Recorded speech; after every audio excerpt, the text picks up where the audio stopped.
Good afternoon, everybody, to the public meeting of the Policing Community Safety Authority here in the MySpace venue in Midleton in County Cork. And this is our second out and about public meeting. Prior to this, we were in Wexford late last year, and this month also marks the first year of the establishment of the Policing Community Safety Authority, and our job is essentially to oversee the performance of An Garda Síochána. All of our minutes are available on our website, and we would encourage members of the public to look at those minutes. And so before I begin, I want to just thank a few people. Yesterday, the authority met with a number of organisations and community organisations, some of whom are with us here in the audience today, different service providers, and it really gave us an insight into the service of policing in rural Ireland and in rural Cork in particular. So we wish to thank them for their time and their exchanges with us. We'd also like to thank An Garda Síochána for their engagement with us over a number of weeks. The authority met with 17 of the 58 rural Garda stations here in the county of Cork. And yesterday we also had the opportunity to meet with the local community safety partnership established here in Cork County and Councillor Cathal Rasmussen, and we're very interested to see the progress that this and other local community organisations, partnership organisations, make over the coming years. And they're very much in their early days, and we look forward to that interagency cooperation that will define what local community safety partnerships will look like. And so with we have 4 items on the agenda today. The first item is on policing of recent protests. We will then speak on the challenges and opportunities of policing in Cork. The third item is high visibility policing, and the final item then we'll speak about policing response to domestic abuse in rural Ireland. So to begin today, Ken O'Leary is going to speak now on lead the questioning on policing of recent protests. Good afternoon, Commissioner, and good afternoon to your colleagues. While the heading is policing of recent protests, if all that had been at issue was protests, I'm not sure we'd be talking about it at all. It's the fact that, unfortunately, they transformed into blockades, obstructions, and so on. We know that during the course of those events, she kept our chair informed generally of what was going on, and we very much appreciate that. We also know that you would have found yourself in a position that you wouldn't like to be in. On the one hand, you had a group of people, many of whom would normally be very law-abiding people and indeed supporters of An Garda Síochána. On the other hand, a situation arose where order had to be maintained and the rights of all citizens had to be protected. And as I say, we recognise it's not a place you would have liked to have found yourselves in.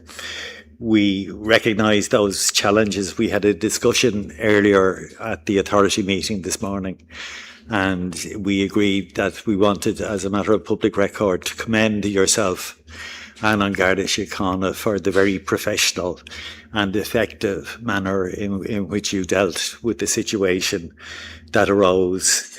I have, as always, a list of questions, but you're going to be able to preempt them all, because my first one is simply, would you like to talk about the situation and the issues that arose from the situation that you found yourselves in? Thank you, Mr. O'Leary, and good afternoon, Chair, and to all aboard.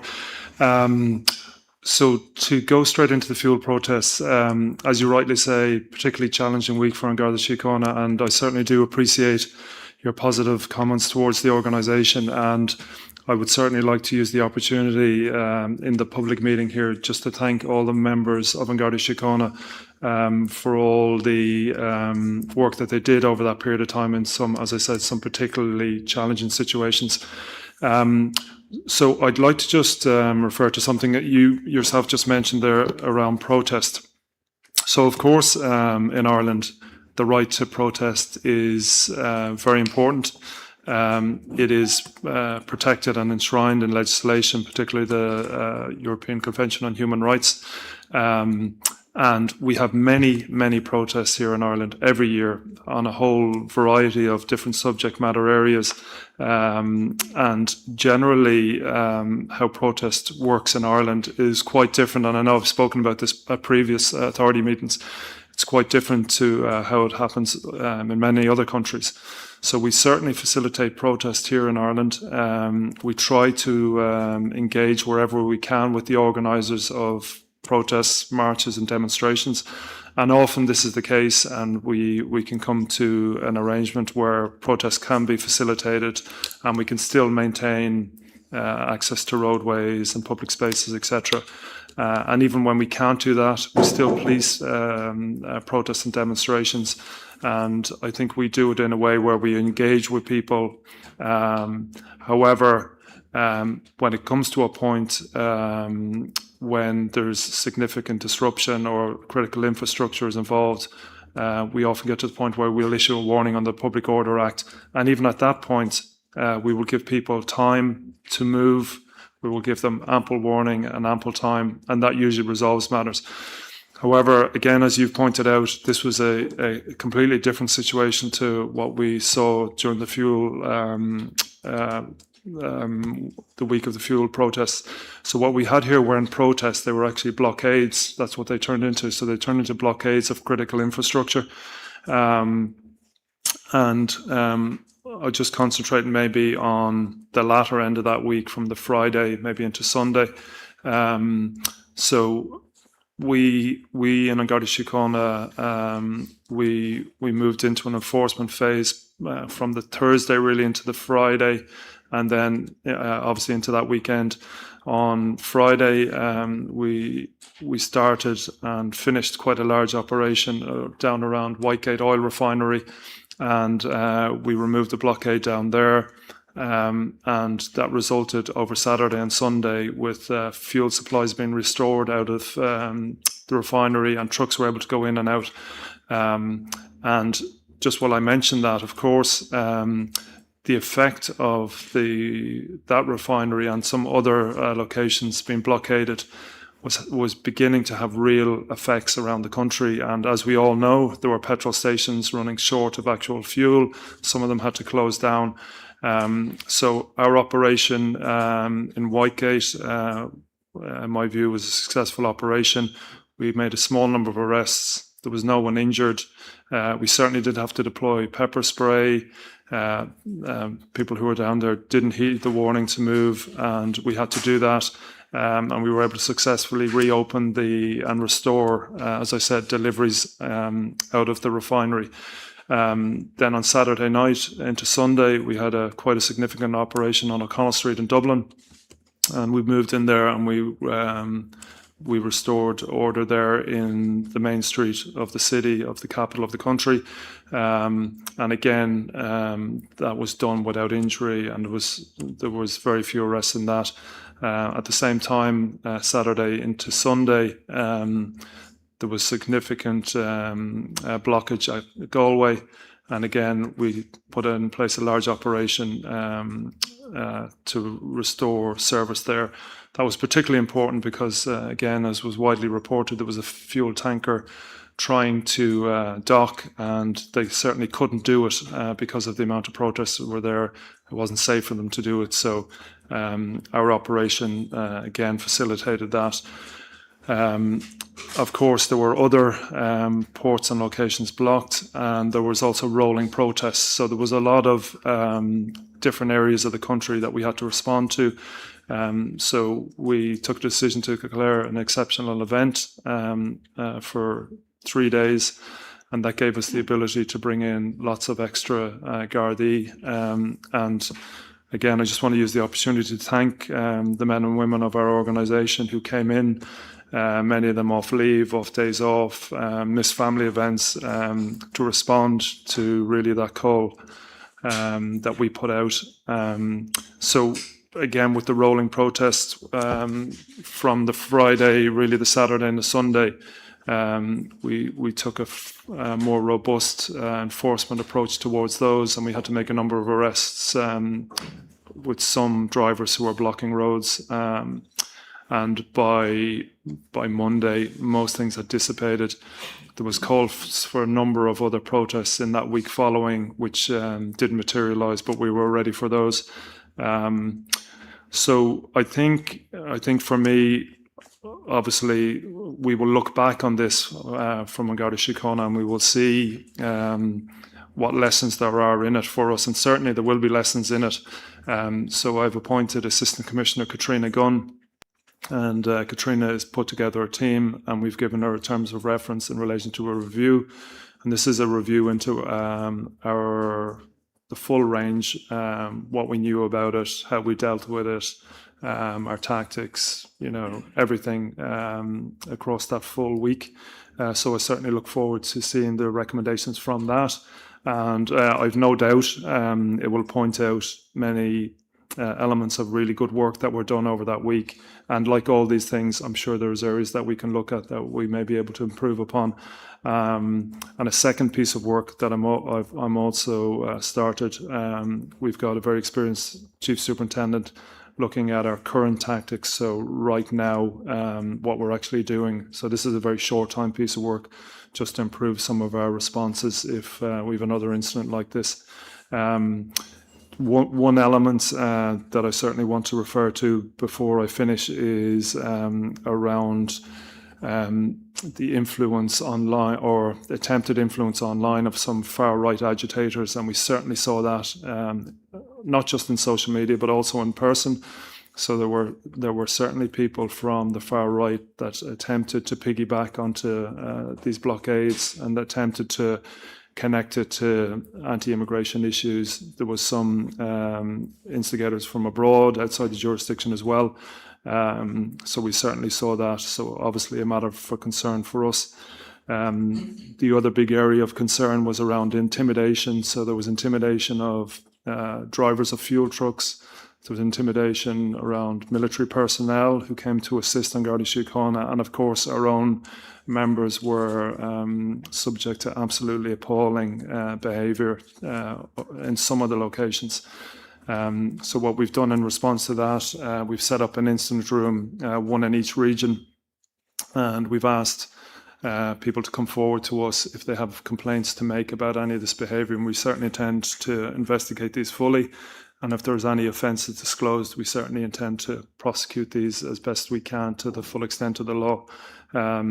So this is a really difficult position. We've men and women of Garda Síochána who come forward to work, as I said, coming in off their days off, missing things like children's birthdays, all this sort of stuff, to come in to answer that call to public duty, to do their best to restore fuel deliveries for things like hospitals, emergency services. And this is some of the treatment they received. And then the final area I just might mention upon is aid to civil power, which got quite a lot of airing during the week. And just to be really clear, aid to civil power is actually a very common thing here in Ireland. So, and there was a lot of talk around this, the methodology, how we do this, this C70 form that we submit to the military. So just to give a bit of context, last year we submitted 144 of these. And again, naturally, in a country like Ireland, we're a small country, so it makes no sense for the military to expend lots of money on a piece of equipment and us to do the exact same thing. So, for example, something like explosive ordnance. In some countries, the police will do this, so they effectively diffuse hand grenades or improvised devices or anything like that. So some countries, the police do that. Here in Ireland, the military have the expertise, all obviously decades of great work in the Middle East. They've got lots and lots of experience and along the border. So we use them for that. So that would be a very familiar thing to us. We would call the aid to civil power on this. So during the week of the fuel blockades, we certainly called upon the military on a number of occasions to do a number of things for us. And the one that got obviously a lot of publicity was around their ability to tow and move vehicles. So again, the military have vehicles that they need. We would never usually need. So again, that was I suppose the main reason that we looked to call upon the military. And again, like I said, I just want to emphasize this is a really common thing that we would go to the military and look for assistance with things. And it certainly wasn't, although some of the reporting, particularly online, was completely incorrect around troops on the street. That was never the situation. So I just want to, clarify that. So I think, Mr. O'Leary, they're my sort of opening sort of remarks on it, and I'm obviously happy to take any questions. Thanks very much for that. Some things arise from that, but that's a very comprehensive introduction to the whole thing. I know you said a review is being undertaken. We're also aware, as would have been our predecessors as the policing authority, that in the last couple of years there's been a lot of focus in An Garda Síochána on improving your capacity to deal with public order incidents in terms of training and models and so on. Without preempting your review in any detail, would you be satisfied that those changes over the last couple of years equipped you well to deal with the situation you were faced with? Yes, so I think absolutely. Obviously, the authority undertook quite an extensive piece of work in relation to it, made a number of recommendations, the majority of which we've obviously taken on board. So I think particularly around a couple of things, around our tactics and our leadership and our strategic, tactical and operational commanders. We put a lot of effort and training in place for those, and we had these in place for all the different locations. And our equipment as well. We've invested extensively in equipment, and again, a lot of this equipment was used over the week. And we used some of it, and we didn't have to use some of it. So, for example, water cannon is a thing that we have that available, and we certainly had it on standby and ready to use during the week. And it turned out we didn't have to use it, but.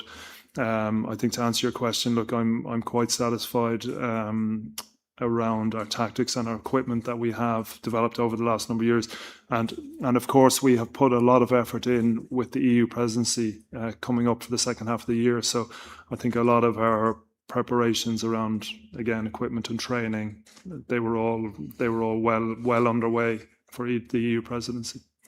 During the week itself, I heard Deputy Commissioner Coxon talking about educating, explaining, encouraging and ultimately enforcement. And I know there can be no hard and fast rules, but what sort of factors come into play in moving from the first three into an enforcement phase? Yeah, thanks. So I'll certainly bring Deputy Commissioner Coxon in now, but how we move through the 4 E's, there's no specific time frame with that, and I think for me, I don't want to prejudge the annual review we're doing, but I think one of the things we'll be really looking closely at is the amount of time that we went from engagement to enforcement. So that'll be a really key piece of work that we have, and like you said right at the start, I mean, these aren't positions in Garda Síochána want to be in, but I mean, in this situation, we were forced to be in it. And again, obviously, it's our job when it gets to that tipping point when enforcement is needed. I mean, that's our responsibility. But I might just bring Shauna in just to talk about the 4 E's specifically. Thanks, Shauna. Thank you, Commissioner. So I think the other thing is, even in your question, there's the belief that we must move through the 4Es. And at times, particularly if we're dealing with a peaceful protest, that may be true. But I do think it's something that is important to discuss publicly, which is we might start at enforcement. Like if you're blockading access to critical infrastructure for the state, and this is something that is actually of high risk to the rest of us in society, then you may not be in a phase where we can engage and go through those steps. We might need to move quickly to enforcement. But those things are always an individual assessment at the time. You have to look at things like, can we actually enforce? What is the legislation that we have available to us? What are the technical abilities that we have available, etc.? But certainly, we really felt it was important to explain publicly at that time that that is the stage we were at, because what started as peaceful had moved into something else. Thank you. Yeah, I didn't mean to suggest that you'd necessarily move to all four, because am I right in thinking like some of these things were brought to an end without going to an enforcement phase at all because of the work the Gardaí did dealing with people and so on? Yes, that's true. And I do think the fact that people moved on once it was very clear that we were enforcing across the country and we were at that phase, we saw in a number of places where people decided that they didn't want to protest anymore and they left the blockades. And I do think that the piece that may not be as visible publicly is just the incredible work behind the scenes that was happening to try to see how we could deal with it across a number of different mechanisms. Yeah. Okay, looking to the future, and again, without wishing to preempt the review and so on, would it be fair to say that one of the issues that's to the forefront of your minds, if a similar type of situation looked to be developing again, that the issue of earlier interventions of a particular nature would be at the forefront of your minds? Yeah, no, absolutely. Absolutely. And for certain, if we had an event, one of these critical infrastructure points again, say, for example, this weekend, you would certainly see a different approach to it. So, but like I say, I think for us, it's really important as an organisation that we do proper structured review of everything. We look at it very carefully, and then, of course, for us, what's really important is the message that I, as the Commissioner, or either the deputies, that we make it really clear to the people who are working for us and who are in those command positions what they have to do. So again, communications is going to be a really key part about the review. So, but like I say, this for sure was unprecedented. We had seen protests before using vehicles, but this was absolutely unprecedented here. And the other thing that I think it's important to know is, I mean, in other countries, they've also struggled with protests, this type of protest activity. And I spoke to some of my colleagues in the aftermath of this, some of them particularly in some of the bigger continental European countries. And like, these aren't easy things to deal with. So it's not like there is some magic bullet to solve them either. So they're always going to be very challenging, this type of blockade.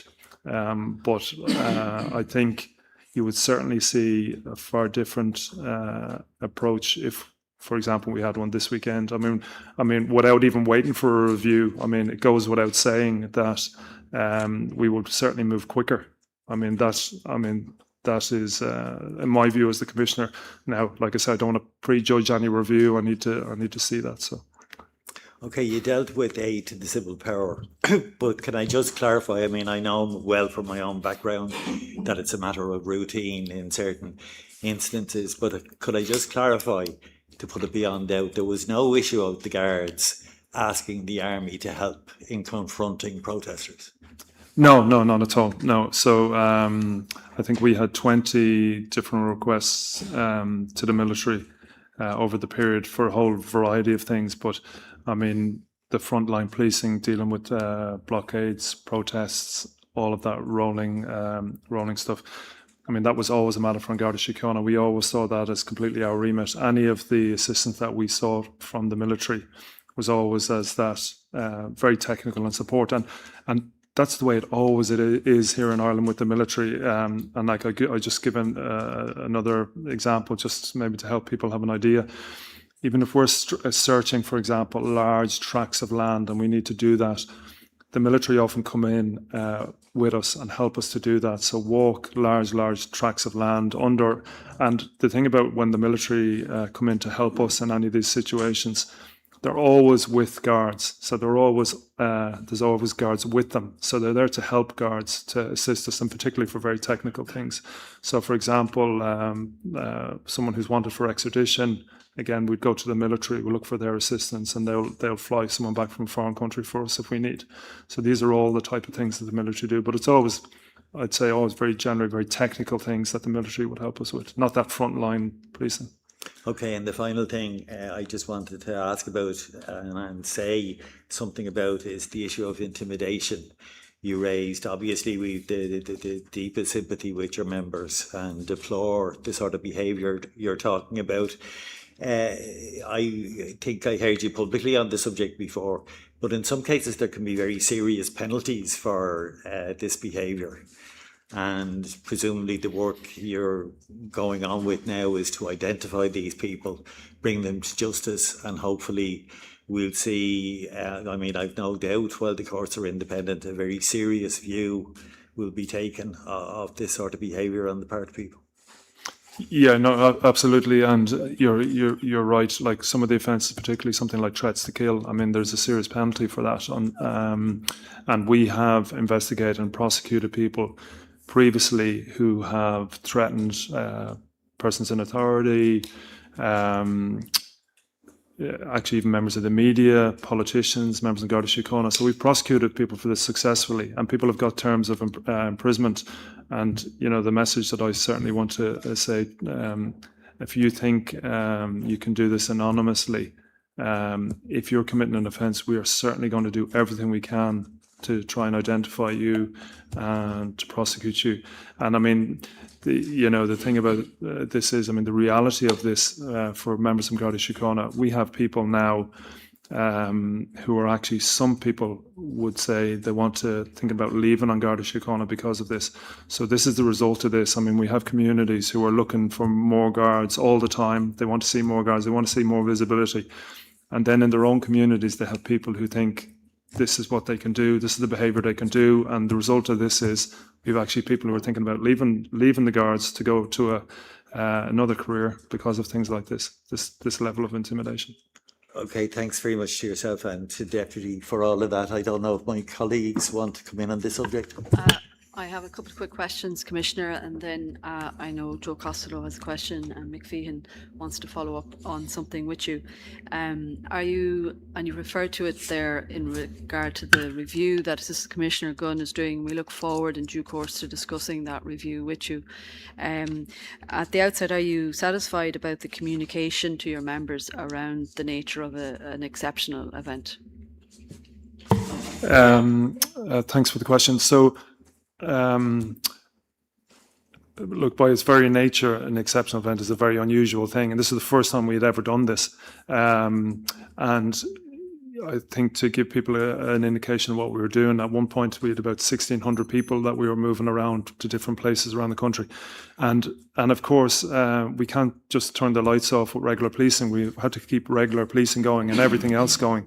And around communications, again, I think, I certainly don't want to keep repeating this, but I think there's going to be lessons around communications. Like one of the things that we did when we went to call this exceptional event, I spoke to the heads of all the Garda associations, and, I must compliment them. Every single association said, you will have our full cooperation. We all know how important this is for the country, and everyone will put their shoulder to the wheel, which is what they did.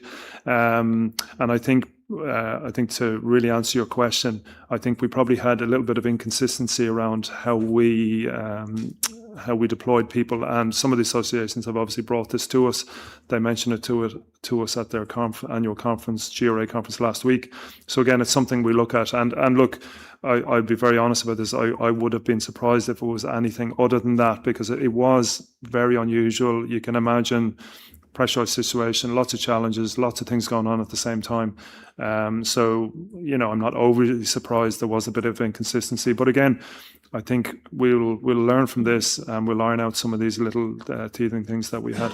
And on the topic of learnings, Commissioner, from our conversations with some of the frontline Gardaí at the protests, it was interesting to note that some of those who came from the pilot areas with the body cams, when they were in Whitegate and elsewhere, it seemed to have a different dynamic to the nature of the policing of that. And I don't know if you or our Chief Superintendent Vincent O'Sullivan could speak to how the body cams assisted in the policing of a large-scale protest like that. Yeah, and I'll certainly bring Chief Superintendent O'Sullivan now, but I think Deputy Coxon just wanted to say something to your previous question. The exceptional event, I really do commend both Assistant Commissioner Foster, who was the lead on the rosters, the new rosters, but it really came out of the Dublin riots and the need for it to be an emergency. So we definitely have learnings, and we want to be able to action it more fluidly next time. There's no question, and there's more work that we can do in that. But I just want to say that it is something that we would only do under very exceptional circumstances, that is an emergency basis. And I wanted to say that because I've had a number of people speak to me since that didn't understand that piece. And so, although we will move to do it better, there's no question, and communication can be better, I think by its nature, it will always be a bit clunky, right? Because it's not the same as an extraordinary event. So I just felt that that was maybe important to clarify. Thank you. Thank you, Sean. And I might, Chair, if it's okay, I might bring in Vincent. Thank you. Thanks, Commissioner. Good afternoon, everybody, and thanks for the question. Yeah, the body cams were worn by members from attached to Limerick Division, and they were seconded down to us to support with public order and with other duties. And it was night and day, really, the positive effect that they had, because I suppose it brought that transparency, and it showed that we did an accurate record of what was happening, and for reviewing it afterwards and looking at it. So it was very positive, and it was our first time working with the body cams in Cork County Division, and it was a very positive experience.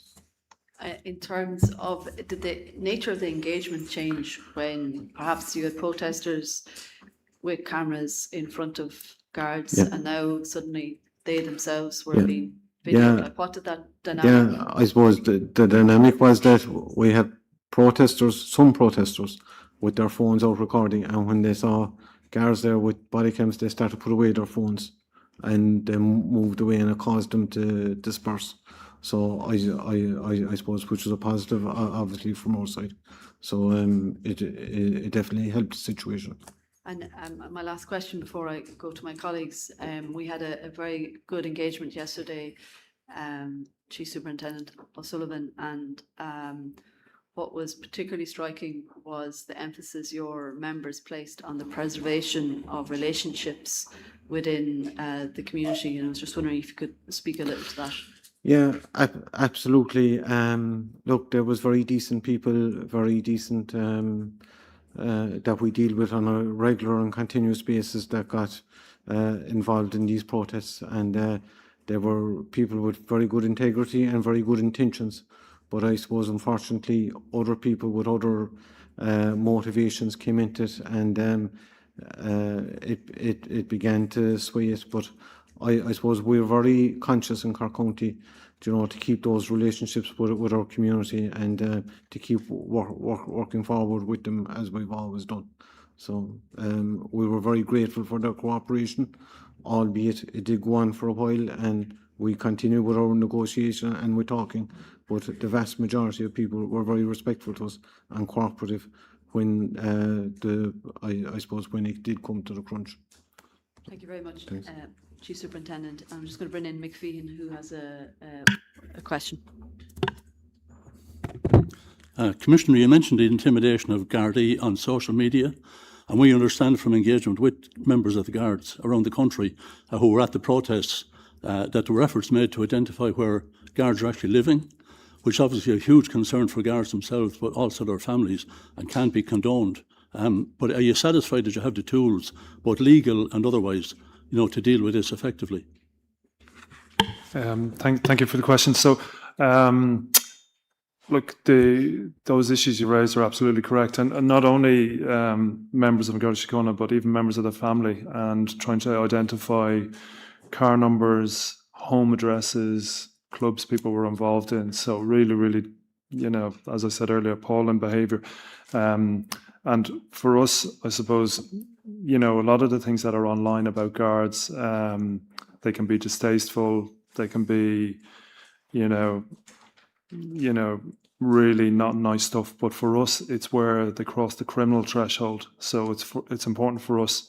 There can be lots of commentary about guard activity. People aren't happy with us. People criticise us, say things that aren't particularly complimentary. But that's unfortunately, that's all part of policing. But when it crosses that criminal threshold, it's really important to us. So a couple of the things we've done, we've issued some new guidance to members of Garda Síochána on our own internal portal. So we've issued that. We've also put up some advice and guidance from Commissioner Elaine. And as I said earlier, we've set up these incident rooms. So we certainly intend, if there are comments that have crossed that criminal threshold, that we prosecute people. And, the other thing is, of course, we have supports in place for members of Garda Síochána. We've really good support networks. So we've certainly messaged that. I've done that myself internally. I've spoken to members. We've told them, obviously the support that we have there for them, and that they should seek to avail of some of them services as necessary. But look, it's for sure it is very challenging. The thing about it is, I suppose, say politicians who get threatened, or things are said about politicians online, people in persons in authority, even myself. I mean, that's sort of par for the course if you're in the public eye. But I certainly differentiate between, say, the likes of myself, or say Shauna, or ourselves, and then the frontline people. So our frontline people are coming in. They're, like I said, they're absolutely doing their utmost to work in the communities, to make the communities better. In these public order situations, they're trying to restore order, trying to restore critical infrastructure. So to see them being abused, I mean, my view, it's completely unacceptable. And again, you probably have seen the Minister for Justice and the Taoiseach were in agreement with that. But we were certainly, and I think to focus back on your question, we're certainly looking at some of the offences, and we're certainly seeking some legal advice. Is there more that we can do in this area? So we're certainly doing that. And if there is, we'll be making recommendations to the Department of Justice about them. Thanks, Commissioner. Thanks for that. And on behalf of the authority, I can say with conviction that we absolutely condemn the targeting of individual members of Garda Síochána in that manner. And I know you and I have spoken privately, and you've given all sorts of very distressing examples of where members of their family and their schools and where they play GAA, and it's simply outrageous, Commissioner, that people who go in and have their service to this country day in and day out, and as part of that, it's seen as somehow acceptable by some elements that their families are somehow on the line as well. And the authority very much supports the membership, and is quite aggrieved at the thought that their families are somehow legitimate targets. Joe Costello has a quick question. Sorry. Thank you, Commissioner, for that comprehensive account. And as you indicated, the protests spilled over into blockades and into intimidation. So you indicated that there were arrests in Whitegate, there were arrests in Dublin and Motorway, Galway. Can you give us some idea of the number of people that were actually arrested on site, so to speak, and what number were being prosecuted? And then secondly, The other aspect that you dwelt on was in relation to the fact that there was so much activity from the hard right, anti-immigration and people outside the jurisdiction, and that had quite a major influence on the protests, and that perhaps moved them in a direction of a more confrontational fashion. So perhaps you could give us some idea of how you're going to be able to deal with that. Thank you. So the arrests that we made over the course of the week, they were generally for public order offences. So public order and road traffic, and the road traffic was generally in relation to blocking roads, and public order, there were offences in relation to people not moving and various relatively minor offences. So one of the things, of course, as I said earlier, we're looking at any other offences that were committed during the time. So we've still investigations underway. And in addition to that, we issued hundreds of FCPNs, so basically fines, particularly to drivers who were involved in blocking roadways and blocking motorways. And the actual number, Sean, the number is relatively small. As it now, this is very much an approximate number, but we can certainly follow up with you. I would say it's around the 30 mark, but I'll just have to verify that for you. But the numbers were relatively small. So, and I think, as Vinny alluded to earlier, with some of the protests, I think once we moved into that enforcement stage, they very much dissipated. Some of them dissipated anyway, and then some of them, particularly on the Sunday, sort of fell away themselves. And then in relation to the online question that you asked, yeah, look, I think it's really concerning that with people from outside the country are commenting on the protests and blockades here, and obviously trying to piggyback on it and to exploit it. And again, some of them are quite high profile. And we've seen this previously. We saw this in City West not too long ago, where we saw similar type of activity, and we actually saw some so-called influencers actually coming to the site and broadcasting or live streaming from the site. And again, we saw more of this. So again, yeah, for certain, quite concerning. And then we saw a number of physical protests where O'Connell Street, and then in Cork City Centre, we saw two quite significant, what I would say, right-wing motivated anti-immigration type protests. And again, they were certainly trying to leverage everything else that was going on.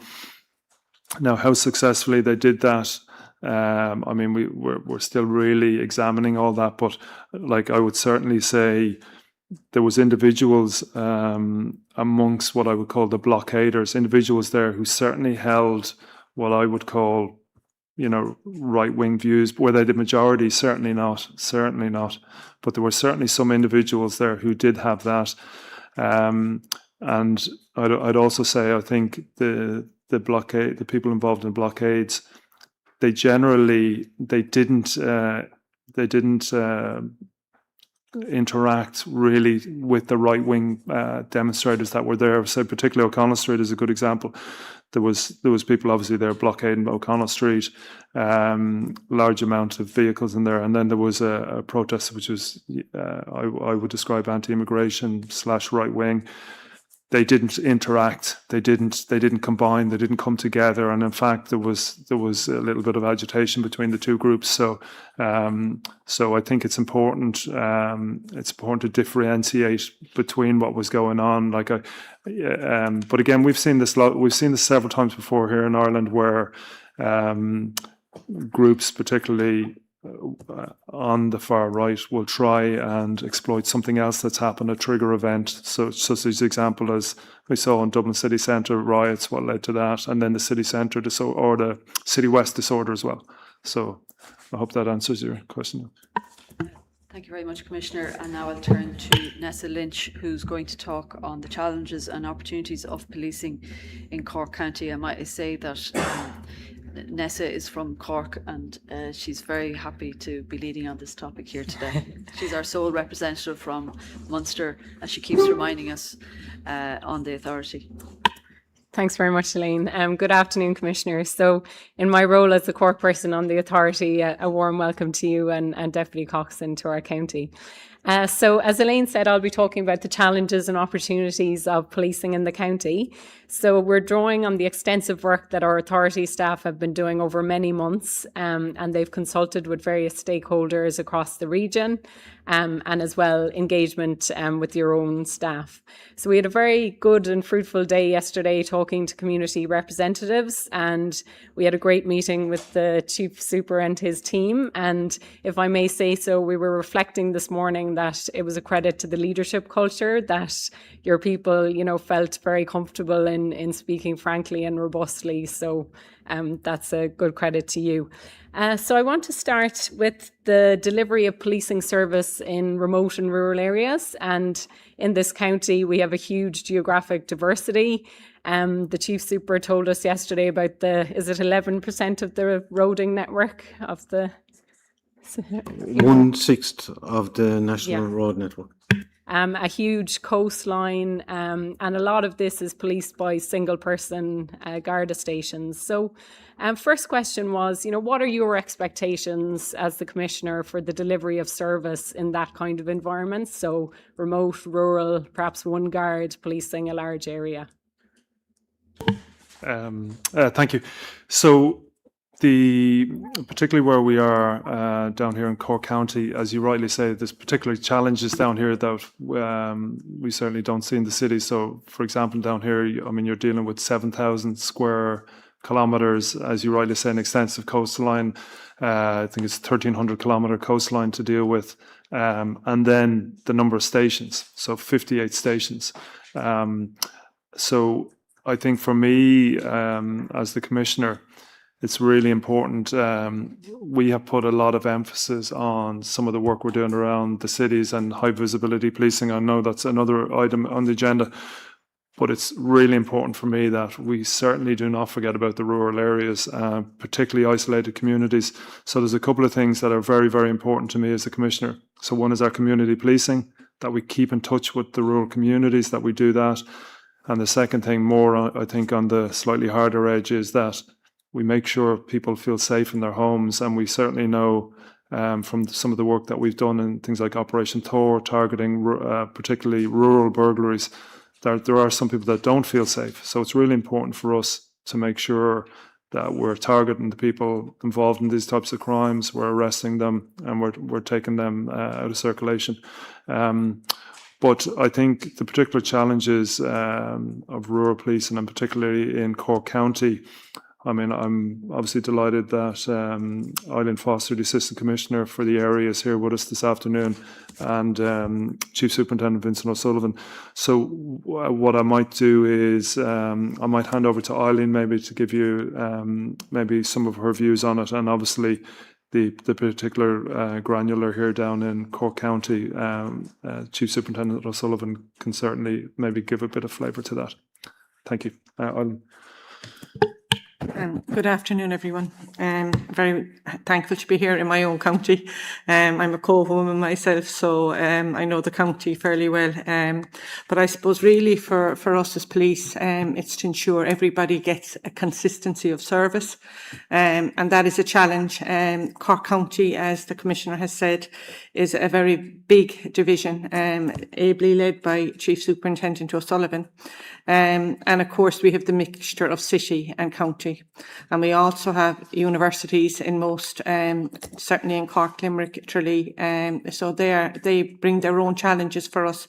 But I suppose really for me, the key piece for us, and the Commissioner mentioned it, is the visibility piece and the resourcing to ensure we get that visibility. And I suppose most of our chiefs, we have 5 chiefs in the region. And I suppose for me, the key piece is to ensure that I provide them with the resourcing they need to put their plans, which they prepare every year, and bring them to fruition. And what we try to do is the high visibility piece, which I know is a separate subject, is based in the cities really. So how do we provide our counties and the rural community with that level of visibility? And I suppose what we do is we meet once a month, the senior management team in the region, and we discuss where are the, what we would call hotspots, where there are challenges in relation to policing. And a lot of that is down to things like rural stations. We can't provide a 24-hour service there in terms of the stations being opened. So we put plans together to try and open them as often as we can.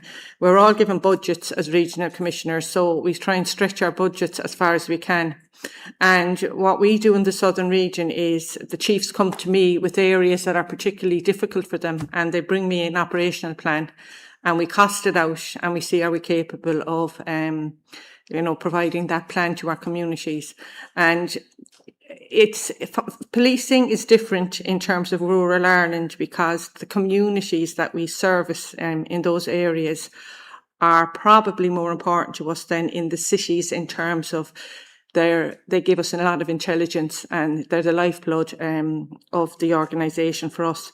And I suppose one of the things I'm delighted with is that we are relaunching the Regional Coastal Watch in the next few weeks in the southern region.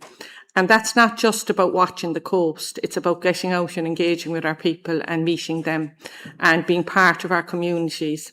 And I suppose the challenge for us as an organisation is when we do have things like those protests, we're looking at people, we meet across the table at local restaurants, in pubs, and, they're in a different stance to us in relation to ensuring that, we are still the policing service in the southern region.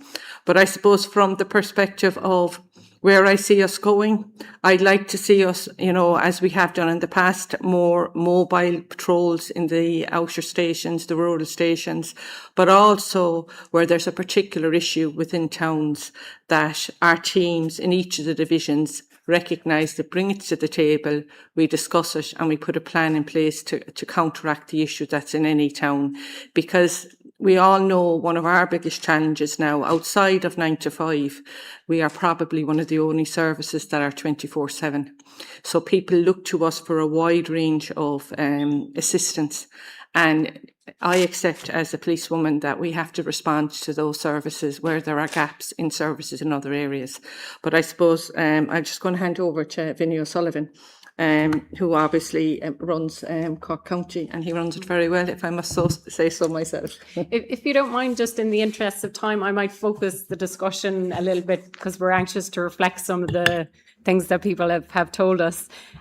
So something that we did discuss briefly yesterday, Chief Super, was around how people should contact on Garda Síochána, and the Commissioner and the Deputy will know that this has been a topic before, but it really struck us in our engagements that this was something that there was a lot of confusion on, and we thought it was worth traversing again. And we were conscious that we were in rooms yesterday with service providers that would be the first point of contact for victims and others, and it struck us about kind of a lack of consistency about understanding about what you should do. And I wonder, rather than traversing what we did in Wexford, that we might put a couple of scenarios to you that were coming up in our engagement, and to get some advice, particularly from a public education perspective, around what option people should take. Should they ring 999 or seek local advice? So I'd start with one that people would say, well, if I saw a suspicious van around my townland, around my neighbourhood, so what would be the advice there around what a member of the public should do? Would that be a 999 call or approach the local station? Yeah, thanks very much. I suppose that's a 999 call all day long, 999 112. I suppose the benefit of that is that it goes in, it's triage with Garda Safe. Garda Safe can see where the nearest unit is, so it increases our odds of being able to intercept it. And I suppose the big message I want to get out from as Chief Superintendent of Cork County is please report. If you see something suspiciously, and to be fair, particularly in rural areas, if you see something suspicious or doesn't sit right with you, ring it in. We'll check it out. If it turns out to be nothing, so be it. but you could, on the other hand, you could be preventing a serious crime or stopping criminals from committing an act.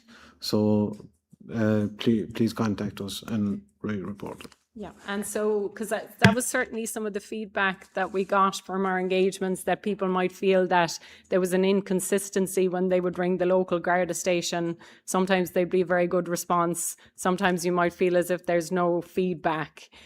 So I suppose the second one, which we discussed yesterday about, you know, our rural representatives talking about illegal hunting. So I presume the advice would be the same if you saw someone on your land trespassing with dogs or firearms or whatever, that would be a 999.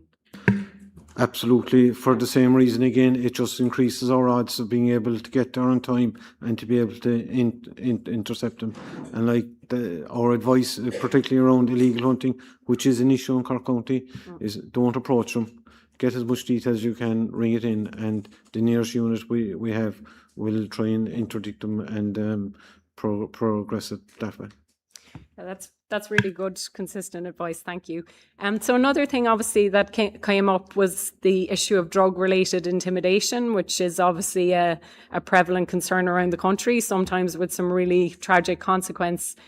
So somebody who would be concerned maybe that they had a teenage relative that had a drug debt or was getting into that world, what would be your advice there on how they would contact for support?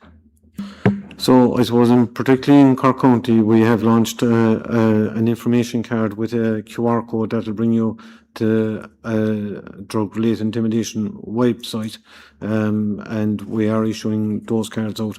But I suppose it's very important to report it. I suppose with Cork County, we don't have one drug-related intimidation inspector. We've 3 because of the geography, and they all are trained and they all have a history in crime as well. So they know what they're dealing with and they know what they're talking about and what advices they can give. So I suppose if anyone, and again, I know it's a difficult thing for people to report, but I suppose what I would be saying is report it.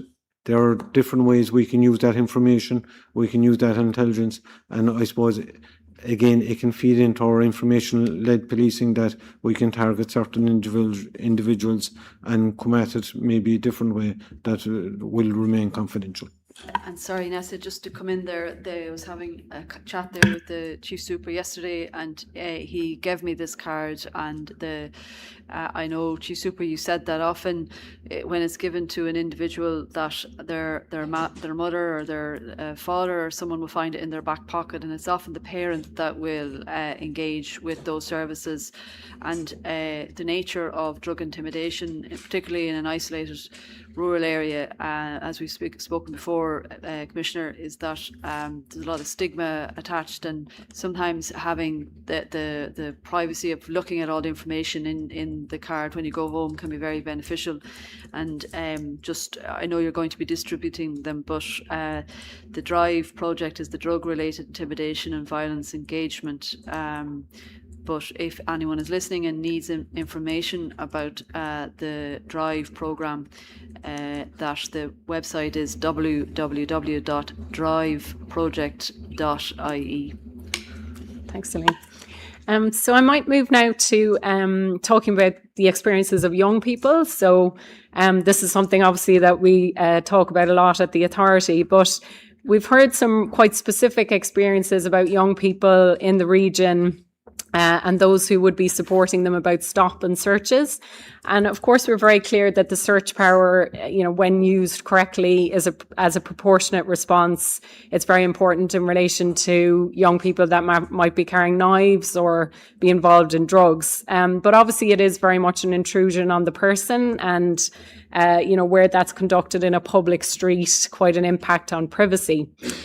So something that came out of our discussion that we were interested in is how those interactions would be recorded either locally or on national systems. So if I'm a Garda here in Midleton, I do a Misuse of Drugs Act search on a young person, I might seize a small quantity of drugs. Would this be recorded on Pulse, or, how are those interactions recorded? Thanks for the question. So I think with the power you're talking about, Section 23 of the Misuse of Drugs Act, so this is this is, I'm glad you do recognise this. This is a very important power for An Garda Síochána, and our use of that power, I suppose, has led to many examples over the years. I know several of them myself, where we've seized weapons from people, we've prevented attacks, we've seized drugs from very young people. So it is really important that we maintain that. In your example, where there was a search and seizure of drugs, yes, that would definitely go onto Pulse. Yeah, that would be recorded on Pulse. It would come up at the PAF meeting the following day locally. So absolutely. And so in that way, it would be you'd be able to track in a particular locale about searches and where they would be occurring. And the profile of the people. Yeah, I think it's important to know that there are proposals around Garda powers, some changes around that, and around particularly around search and that whole recording area that you're talking about. There's proposed changes around that are quite advanced, is my understanding. Okay. So I think the way we do it at the moment, I would envisage there'll be changes around that. And so, Commissioner, would a search still be recorded in that manner if nothing was found? Yeah. I'll just come in there. All searches would be recorded on the Pulse system. And you mentioned about, people being searched on the street. It's obviously searches are based on reasonable suspicion, and that there would be some reason why you would have to search somebody. But there is also, you can bring somebody into the station to search them as well. And all of that then would go through a custody record, if that was the case. But every search that we would do, the policy is that you record it on the Pulse system, and it's available for data if you were requiring how many searches were done in a certain area, under drugs and under the Firearms Act as well. Okay. So no, that's very useful to know, AC Foster. Thank you. So I suppose we had some really interesting interactions with people who would be supporting young people, particularly in youth diversion. And I wonder, like, on that theme as well of knowing what's going on, would you, Chief Super, would you have contact with those service providers, or would there be liaison there to get a sense of what was happening with the young people in the division? Yeah, there would be, and obviously Froige is a key partner with us for young people, and I suppose we had our 30th anniversary of the Garda Youth Awards a fortnight ago, and we have it in Cork North on the 14th of May. So I suppose we would have a lot of contact in relation with our young people and those support organisations. And our GLOs as well, obviously, we'll be working with them daily. Yeah, and it was good to meet some of the JLOs in the Garda station yesterday after the engagement. So we already talked about, Elaine talked about the body-worn video, the body-worn cameras, and in the context of the protests, we had some good feedback there. But it was really interesting for us to note that both in terms of the service providers and the Gardaí themselves, they all kind of unprompted mentioned body-worn cameras as being an important potential tool in relation to procedural justice, recording the searches, and also potentially having a strong deterrent effect in relation to poor behaviour by members of the public and Gardaí themselves. So I wonder, Commissioner, obviously we've talked about in other engagements the rollout of these technologies, and I wonder, could you inform us about your people are waiting for this technology, and what's the timetable for rollout of this technology nationally? Thank you. Yeah, and look, just to endorse what you've been hearing, I mean, that's our view at the senior management level as well. I mean, we had quite an extensive proof of concept around body-worn cameras, and we're absolutely satisfied that we need to move on now to the national rollout. We have we've been provided with financial support and support from the Department of Justice to do this.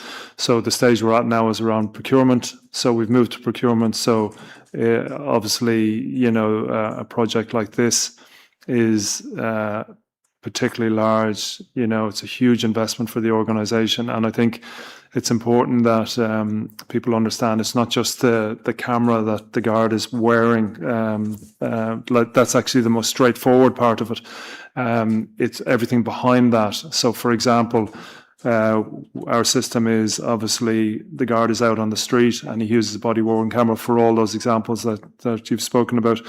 So when he comes back, how that material is stored, how it's stored in, obviously legally, we make sure all the data protection, everything is in place with that. And then we have a system that works well, and then we're able to retrieve the material. We're able to share the material. Say, for example, if we need to share it with solicitors, we need to share it with the DPP, we need it for investigation. So there's a whole big, huge tech part behind that. And the other part as well that we've started to do this is there's a big infrastructure piece with all this. So every station that you go to, and I'm sure you've seen them in some of the big stations that we have them in already. So for example, Store Street, there's a whole, you know, we need quite a large room. You need docking stations, you need batteries, you need spares, you need a way of recording them in and out. So there's quite a lot to it, but look, I'm very happy to say, you know, it's progressing well. This whole project, I mean, this is an organizational project for us. It's been managed by our strategic transformation section. We have an executive director. It's one of her key projects, and then acting Deputy Commissioner Cleary is very involved in it, as Shauna is from Police and Operations. So there's a big team behind this whole project. And again, like I said, I'm happy with the timeframes. We're in the procurement stage now. So, I mean, for us, obviously, to get through the proof of concept, to get through all the legal areas, to make sure everything is legally right, legislation is in place. So we've done all that, and now we're in the part where we're actually moving to procurement. So really positive, I think. Okay, I'm sure we'll have updates on that. So just one last piece of stakeholder feedback that we heard yesterday, and I'm going back now to the rural experience. So some of our rural representatives yesterday raised the issue about delays and inconsistency in firearms licensing. And so obviously we want to be very clear that firearms ownership is a privilege and not a right, and the robustness of the system is incredibly important. But your farmers were making the point that a firearm is a key tool for them and their work.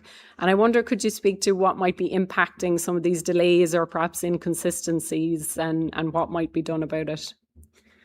Yeah, thanks for the question. So again, you're absolutely right. It's really important we get everything right with firearms. And yeah, I certainly agree with you in the rural context. I mean, these are things that farmers certainly need. However, obviously for us in Garda Síochána, we look at we obviously don't look at that just as a tool. We look at that as all the potential impact a firearm can have if it gets into the wrong hands. And we've had lots of incidents where unfortunate people, you know, in all sorts of mental health issues have used firearms. So for us, we just have to be so careful. So we've really robust procedures in place around licensing and renewals. However, I mean, we should have a system where people aren't frustrated with it. It should be a system that works. But I think even here in Cork County, you know, we have a lot of licenses. Like I think the broader public, particularly, I think those living in urban areas probably have, they'd be surprised at the scale and the amounts of them. And I think Vinny can probably touch on that now, and he'll give you an idea of the scale we're dealing with and maybe some of the hindrances, maybe on how we're looking at that. Thanks, Vinny. Okay, thanks, and thanks for the question. I suppose there are a lot of issues around firearms, I suppose, in relation to, okay, so for Cork County, we'd have 23,500 firearms applications, and that's on a 3-year cycle. So, and it's very important that we get that right, I suppose, and it's something we invest a lot of time in and a lot of effort to ensure we get right. They're on a 3-year cycle, and I suppose what has caused a bit of difficulty is that the date on the renewal application going out, it's been misinterpreted as the date to have the renewal back by, but it's actually the date that your license expires. So I suppose that's a bit of messaging we're working on at the moment, and we're trying to clear that up. And another reason for a lot of delays is the referees. We make sure we're satisfied with our referees. We insist each application has two, that one is familiar but is from maybe family relative, but one isn't. So it is trying to get those people contacted and to make sure that they're happy to stand over their vouching for the applicants. It takes time as well. But if there is a particular area, I'd be more than happy to dig deeper into it. So thank you for the question. Thanks very much, Chief Superintendent. So I'll move to close my part now, but I suppose just acknowledging that, as you said, AC Foster, we heard a lot about resourcing in terms of people, resources and facilities and buildings. So that's probably a good opportunity to hand to you, Tony, unless there was any other questions to... I just have a quick follow-up question, Commissioner, and I note that it has been said that all searches are recorded on Pulse, and that's policy. How do you reassure yourself that that's what happens in practice? Yeah, so I think there's a number of ways we do that. We obviously do it through the PAF system. The other thing is if complaints come to our attention and they're related to searches, I mean, one of the things we will obviously do is we'll check to make sure they're recorded. So that's very important to us. In training, we emphasise, the proper procedures, what you're supposed to be doing. And then, the supervisors who are there on the ground supervising units, I mean, they have to be really clear around pulse recording. So I think we have a number of things that should provide reassurance around it. Are you reassured that happens in practice? Yeah, look, so I suppose in anything where, there's a guard and he's out on his own on the street and he undertakes an action that must be recorded, can I say 100% that every single one of them are done properly? Of course I can't. But I certainly think the way we have taken this organisation in the last, 5, 6, 7 years, I think everybody knows what you're supposed to be doing. Like if we come across a case, like I say, if there's a complaint, say the example around young person, if a young person comes forward and says, they were searched, they were unhappy with how it was done, they were whatever, say in a really poor example, if they were verbally abused or something like that. If we look at that and we find out that the person has done something improperly, that's a discipline issue. So we were dealing with, by way of discipline. So like I say, from me, I think all those different things that we have in place should make sure that, it isn't widespread, but like I say, obviously we can never say 100% on things like that. I appreciate that. It's very difficult for you to act unless you have complaints, but I'm sure you can appreciate too that there are certain sections of society who are disinclined to complain for various reasons. So, and it is good to hear that you acknowledge that there potentially is a gap there between searches that are recorded and potentially not recorded, and that there may be a difficulty there in terms of an absence of complaints and a fear of complaining as well. Yeah, and I think I mentioned the Garda powers. Like I think there will be some changes around. So I think we'll have to see, and that's quite well advanced. So I think we'll have to see what way that actually finally pans out around search. So I think probably some of the concerns that you have mentioned, in that whole process to get new legislation, there would have been a lot of different entries. A lot of people would have put in views and observations around legislation around search. So I'm sure some of those things that you've spoken about will be taken upon in the new legislation. So. Thank you, Commissioner. And Tony O'Brien is now going to talk on high visibility policing. Good afternoon, Commissioner and team. I'd like to start by stepping out of the county and into the city for a second in the context of the rollout of high visibility policing there just before Christmas. So I wonder if you could talk to us about the impact it's had, what your perception of community response to it, your own members' response, and what effect it's had on crime.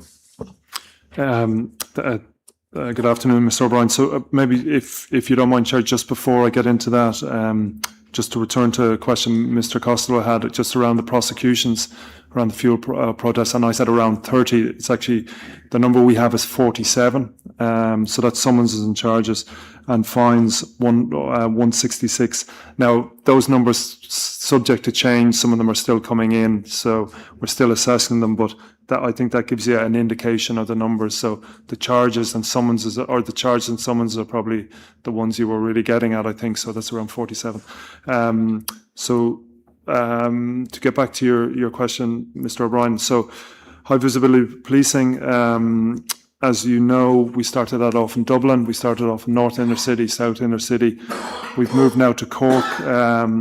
We moved to Cork in December, and with the 48 guards assigned to high visibility policing in Cork City and 32 in Limerick. So we've additional people to come into Limerick.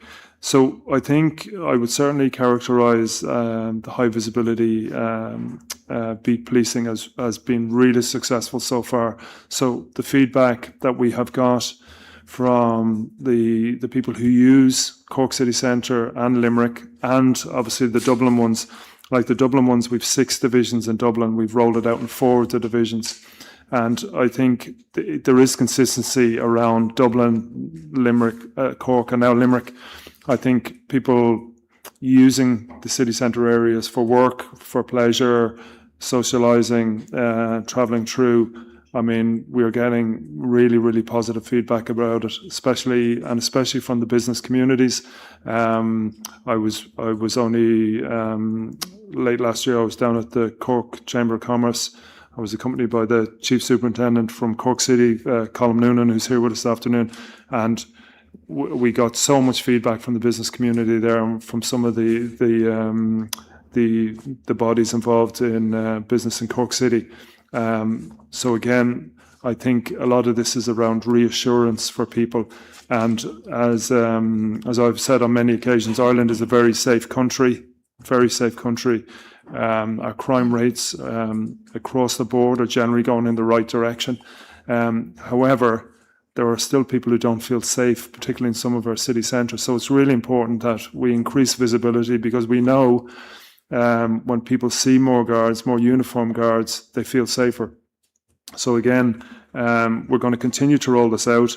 Now, the only I suppose break on all this is it's around numbers of guards that we have. And again, just to go back to the conversation that we had with Nessa a few minutes ago, I mean, we're trying to balance this with rural policing as well. We're trying to balance it with putting people into specialist units, which are really important to us as well. So it's just a balance of all the numbers. But I think as we continue to get more people in and out of our college, and our numbers are going really well, we've about 190 due to graduate tomorrow. We've over 200 due to come in on Monday. So, I mean, these are really good numbers that help us to roll out all these type projects. But if it was okay, I might just bring in Chief Superintendent Noonan. So Colm is obviously overseeing what's going on in Cork, and he can certainly talk to you about maybe some detail of what his experience and maybe some of the experience of the guards are, and obviously the public in Cork City. Thank you. Please. Thank you, Commissioner. I suppose the immediate feedback that I'm receiving every day is, as the Commissioner says, extremely positive. Simple examples like a licensed premises owner who up to recently would have contacted An Garda Síochána multiple times a week is now saying he only has to contact An Garda Síochána on a rare occasion, because people are assured, people have the visibility, but they have the comfort that a guard is not far away. So in Cork City we have 11 high visibility beats during the day and 6 high visibility beats during the night. So from 8 a.m. in the morning until 4 a.m. the following morning, guards are on dedicated beats in dedicated areas, always available, not just to respond to calls, but to meet with the local communities, to meet with the local businesses, to engage with them, to talk to them about what problems they're facing on a day-to-day basis. And they'll meet that guard again the next day and the next day and the next day. So it's that continuous presence that gives a huge level of comfort Furthermore, I suppose the members of the public who are, engaged in business on those streets or, engaged in social activities are aware and they see the Gardaí. And it's that simple premise of, I can see the guard. If I need help, I know the guard is there. Or if I'm here to cause trouble, I won't do it because equally I can see the guard. And it's extremely, extremely positive. Thank you. If I can just go back to the Commissioner. In terms of the national picture, do you see any differences in the way this is rolled out in the different cities, or are there more commonalities? Yeah, one of the things that we've been really trying to do is to make sure we've got consistency in it. So how we've done it in, say, Dublin City Centre has been very similar to the way we've done it in Cork. And one of the really important things about high visibility beats is there's a whole series of draws on guards who are out working. Say if you decide we're going to put a beat outside on the street here, things happen. So, for example, a guard might arrest somebody. A guard might have to go to court, whatever that is. So for us, whatever the extractions are with the guard, they have to be replaced before they can leave. So that's one of the things that we've been really keen on, because we've tried things like this before over the years, but it's to try and make sure that we know when we decide, and these things are usually 8 a.m. to 4 a.m. If we go to that piece of ground during that time, there will always be somebody there. So and we've got supervisors. There's a whole mechanism around checking that, around making sure it's happening. So we've been really keen actually to make sure that they are actually all working the same, and the numbers are actually similar. So we have 48 is usually what we need to run high visibility policing in an urban area. And I think the other thing that's important to know is, although we've obviously started on the big cities, my vision with this is, obviously we're going to go to the big cities and we're doing them roughly in order at the moment, roughly in order of size. But we certainly want to get to a position where other not cities, but decent sized urban areas, so somewhere like Midleton here, for example, we would like to get to the position that particularly in the peak time areas where a busy rural town is busy, Saturday night, Friday night, though we have a similar setup there and we have high visibility beats there. So everybody knows if you're going in, particularly on the busy times, and each area will be obviously slightly different, that you have uniform presence there. So when we get this whole thing finished, you should see every urban area and every big city, there will be uniform visibility. So it's really important to us. So again, I think to answer your question, no, there's not a lot of difference in it. Now, we have done quite a bit of work analysis of the Dublin ones, particularly around the crime rates and what has gone up and what has gone down. So obviously we have seen, say, in some of the areas, our offences for the likes of public order have gone up. So we've identified more offences, arrested more people for behaving badly in city centres. And then we've seen other things go down. So, for example, criminal damage. So, people breaking things, breaking bus shelters, breaking trees, graffiti or whatever it is in these areas. We've seen them go down. So we've good metrics for the Dublin ones. The Limerick and Cork, the analysts are telling us we need about 6 months to be in place before we get the metrics. So obviously when we get those metrics, we'll be able to compare them. So that will be obviously very interesting to us. And the other important thing that we have done already in Dublin, and we certainly want to do it in the other areas, is to look at displacement. So we obviously certainly don't want to get into a situation where we're doing really good work in a particular area and it's just forcing the crime out to other areas. But that's not the experience so far in Dublin. So, but it's something, we really have to keep an eye on. We'll come back to Cork County in a second, but when you said when we get this thing done, you sounded like a man with a definite plan, which doesn't surprise me. So in that context, what's it going to take resource-wise for you to implement that plan? Has it affected your view as to the total size of the force that you need to have in terms of people? No, I think force-wise, we're in a really good position in that the government have funded us for 5,000 extra Gardaí. And as I said a couple of minutes ago, to get this done, for us, we just need to keep the pipeline of people going into the Garda College and out the other end. So again, we've done a lot of work, and I know we've spoken about this a few times before with the authority. We've done a lot of work around how we get people into the college and how we vet them and how we move them through the colleges, and all the work that we do to promote the job, to get people to apply for it. We had 11,000 applicants last year. So we're in a really good positive space about getting more people into the organisation. And the only things that are sort of holding us back is, things like capacity in the college. We're working on that. Things like vetting, we're working on that as well. So as long as we can keep this going with the numbers, we can keep the high visibility going. But like I say, there's always a balance. And when it comes to where we assign people to, we have what we call demand and allocation meetings. So myself, Deputy Coxon, and the other acting deputy, we spend a lot of time looking at the numbers, and we have a whole range of metrics how we decide where we send people to. But the high visibility is part of that now. So it's sort of baked into every one of these allocation meetings that we have. We look at where we can go next. And I think the reality of this again is we can't be too rigid with it, because we have things, other demands, so we've obviously EU presidency coming up. So for example, EU presidency, we're going to need hundreds of guards in particular areas of Dublin. So there's going to be periods where we're going to have to go, okay, we would certainly like to move to whatever, Galway or Waterford or Kilkenny. Well, we're going to have to pause that because we've got other demands. But I certainly see this as this isn't a 6 or 9 month or 12-month project. This is going to be over a number of years. So certainly when I get to the end of my 5-year contract, I would certainly like to see that this is absolutely in place. This is one of the things that I had said right at the start I'd like to see, and I'd certainly at the end, like I say, and to keep it very simple, anyone who's gone into one of these areas, socialised to work, if they live in city centres, they should see uniform guards. They should always see uniform guards. So that's the point we have to get to with it. Yeah, I think it's fair to say we're probably all aware that there is a general public welcome for high visibility policing.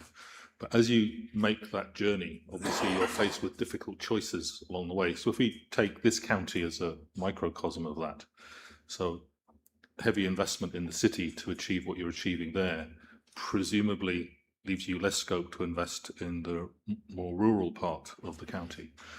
So how do you balance that? How do you deal or answer the potential concerns that people in rural areas might have that they're perhaps losing out or not getting the allocations? Yeah, so that's not quite how it works. So it's for example, if we just keep it for Cork, it's not like we have say we have our meetings and we obviously analyse all the figures. It's not like we have 100 coming to Cork, say the whole of Cork, and we say, okay, we would generally allocate them all over Cork. This time we're going to put 90 into high visibility policing, so the county only gets 10. That's not how we're doing it. These are actually sort of surges, so these are extra numbers. So the numbers that we're putting into high visibility policing, they're not taken away from what we would usually send to the county. So for example, Vincent would get his allocation, and there's a whole way we do that, of course. So the normal allocations, but these high visibility, these are surges of numbers. So we're putting in extra into these areas. So people should certainly not think, Cork City is getting a load of people, so Cork County isn't getting a load of people. That's not quite how it works, And like I say, I probably oversimplify it. I mean, there's a whole, we have a whole HR department who work out the demand, work out the population, the crime rates. We look at the retirements, we look at sicknesses, we look at the strengths, we look at the historical strengths of stations, we look at the populations in the areas. So there's a whole series of things that we take into account with it. But I mean, it's a real problem for me as the Commissioner, but it's a sort of a good problem. It's a problem that people want to see lots and lots of guards. They want to see us. I mean, in other countries, some people don't want to see the police. Like generally here in Ireland, they want to see the police. And practically everywhere that I go or the Minister for Justice goes, like one of the biggest complaints is we don't have enough guards. So it's not a complaint that around our performance or around our service. It's around they want to see more of us. But like I say, the commitment to 5,000 extra guards is going to help us to get there. One of the issues that emerged from our community engagement here over the last months, and indeed yesterday when we ourselves met with representatives in relation to the rural police stations, the part-time Garda stations that aren't there 24/7, is the unpredictability of when they actually will be staffed. So the posted hours might be one set of hours, but because of the nature of their staffing, if an incident occurs, the guard on duty may leave that station and therefore they can contact it or go there and it's not staffed. I wonder what the thoughts might be as to how there could be more predictability for the benefit of the public about when stations actually would be in reality open as opposed to theoretically open. Yeah, and look, I mean, it's certainly not an unreasonable ask for the public to have, and I'll ask Vinny to come in on a minute on that. But I think just from the thing to note, I think policing is very unpredictable. So you can certainly have a guard in a small station, a one-man station or whatever, but they don't work in isolation there. So if there is a major incident for wherever that is, so for example, if we had something like a terrible tragedy, like a multi-fatal accident, it's not just our road traffic people that will come and sort that out. We'll need help from lots of places. And sometimes it's the person from the one-man station, or, you know, we spoke earlier around the blockades and things like that. Like the people in the one-man station, although that's obviously their primary role out there and all the great work they're doing in rural areas, the community work, the reality is sometimes everybody has to put their shoulder to the wheel when different things happen. So I think that's the reality of that. And I know we've spoken about this before around community policing is the same. Community policing, of course, if we could say every community Garda is just doing community full time, but that's not the reality of policing, because things happen that are unpredictable and you don't expect, and you've got to call on, like I say, sometimes it's everyone's shoulder to the wheel on things. So, but I might just, your specific question around the predictability of the hours, I might just ask Vinny to come in with your views on that, Vinny, please. Okay, thanks very much for the question. Yeah, to be fair, it's a very fair question and a very reasonable question. But it's that unpredictability piece is the difficult bit. So I suppose all stations in Cork County, we have three stations at the moment that are vacant. There are members assigned to the 55 other stations. The 3 stations that are vacant are visited in by Gardaí from other stations, and they open up those stations on particular days and particular times. Those times and dates should be displayed on the Garda station, and we have trialled the use of QR codes in relation to some of our Garda stations in Cork North East, where a member of the public can go up and they can scan the code, and that will bring them to an email page which will email into the functional area with whatever query that the particular person may have, be it a firearms or passport or whatever specific request they have. But again, I suppose I just don't want to confuse it with the messaging around a call for service and the 999 112, particularly, you know, with the triage and with the use of Garda Safe. So that's kind of what we're doing around it, and that's how we're trying to manage it.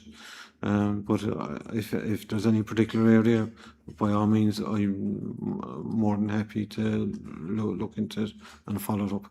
Yeah, it does seem to be one of those recurrent areas of concern. I think that's all I had on that. Thank you, Chair.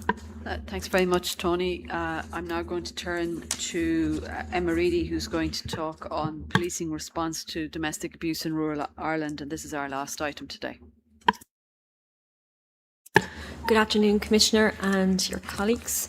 I'd like to briefly mention Chief Superintendent Noonan, who might be assigned to Cork City at the moment, but has had the lead position over National Protective Services and has done much in the area of domestic violence. And to echo the remarks made by my colleague Nessa earlier, the opportunity to meet Chief Super O'Sullivan yesterday in the leadership and management team was really welcomed. It was a fairly robust exchange, but we really were met with curiosity and a willingness to engage on the issue. So thank you very much for that. I would also like to take a moment to acknowledge, just given the seriousness of the issue that we are discussing today, that 2 women have died violently already this week. And discussions like these highlight that where systems are designed to protect victims, particularly of domestic abuse, that the importance of their effectiveness, consistency, and the trust people have with regard to them is just so important. My first area for consideration today is just the demand and the issue perhaps of under-reporting where it relates to domestic abuse. From the community feedback and engagement that we received, particularly, I suppose, in the area of intergenerational abuse, and that includes family abuse and financial abuse within that. The reports are that it remains very hidden still and particularly pervasive in rural Ireland. How does An Garda Síochána satisfy itself that low rates of domestic abuse reporting don't mask significant levels of underreporting? So I think for sure the rates of reporting, they're definitely, they don't reflect the reality. I mean, I think we all know that. And I think particularly in rural areas, there's a number of specific challenges in rural areas, and I'll certainly ask Colm to come in, bringing his expertise from his time in GNPSB. But obviously, if you're living in a city, you can be somewhat anonymous. If you're in particularly smaller, close-knit rural communities, there can be, with some people, unfortunately, a cultural thing about coming forward, about anonymity, about even financial dependency. So there are certainly, I would think, some somewhat unique circumstances in certain rural communities. So I think to answer your question, look, from my experience, I think the numbers that we have certainly don't reflect the reality. Of course, any opportunity we get, and you talk about 2 particularly high-profile cases, any opportunity we get, we always message around people to come forward to us, that we will speak to people anonymously, that people shouldn't be afraid, they should come forward to us. So we certainly do that. Of course, I mean, there's a whole range of agencies who are there to help victims and to encourage people to come forward. And we obviously work very closely with some of them. But I might just ask Colm, maybe if there's anything, Colm, you want to add to that. Thank you. Thanks, Commissioner, and thanks, Emma. We're acutely aware that domestic violence and domestic abuse in rural Ireland has specific challenges, one of which you've highlighted, the underreporting of it. But as you know, that's not unique to the women of rural Ireland. The step a woman takes to make a report to any member of An Garda Síochána, a woman who's a victim of domestic abuse, they will typically have more than 30 instances of domestic abuse before they'll ever even contact us. And taking that step to contact An Garda Síochána, they're often not ready to even proceed with that complaint. So we are in, I suppose, a difficult position that when the woman decides she's ready to talk to us, we have to be ready to listen and we have to be ready to act. So our focus to try and tackle that low rate of reporting is that when the woman decides she's ready to report, then we're ready to act. So things like increased training, the Assistant Commissioner mentioned it earlier in a different context, that consistency of approach, that consistency of service. So our focus to try and make sure when the woman is ready to report is that our people have received the training. Our student probationers, for instance, get over 34 hours of training. It's one of the highest in Europe. It's a multiple of our nearest neighbours in respect of domestic abuse training. Our frontline members, the Garda National Protective Services Bureau, have since 2024 delivered frontline training to responders to domestic abuse. These are our rural guards. These are our first responders in rural communities. But it is absolutely undeniable that perpetrators of domestic abuse use their rural status to further increase the risk They use it to facilitate abuse. They will isolate a woman. They will isolate children. They will isolate families. Our critical role as community Gardaí in those rural areas must be, if we're to properly respond to domestic abuse victims in rural Ireland, must be to use that to our advantage to create, as the Commissioner says, this level of trust, this level of empathy, this level of understanding. The steps are there to assist women in rural Ireland, just as they are for women in urban Ireland. The supports from our NGOs across the country, the supports from the partnerships we have with organisations like the pharmacies. There's an initiative known as the Safe Pharmacy Initiative, where pharmacies across Ireland, rural and urban, have created a safe space for women to come in to get away from the abuse they're experiencing. We run a high-risk support programme that is currently across the country. It's in the southern region since last year. It's going to the rest of rural Ireland. That will support the highest risk victims of domestic abuse. So I suppose the supports, the initiatives, the practices are there. We just have to make sure our guards in rural Ireland are aware of them, and they're doing that. And what indicators or measures are used to assess hidden demand or barriers to reporting? I think, as I said, the step that's taken to actually contact us is oftentimes our first interaction. So, as I'm sure some of you will be aware, the risk evaluation tool, which is nationwide now, is one of the key tools to identify the extent of the domestic abuse. And the fact that it's hidden, I think, will come out when a woman sits down with a guard and explains this is the type of abuse she's experiencing: financial, as you mentioned, physical, sexual, emotional. All these types of abuses that risk evaluation tool is meant to capture. And critically for us, that allows us then to tailor our response. It allows us to put the right services and supports in place. That will capture, the extent of the abuse.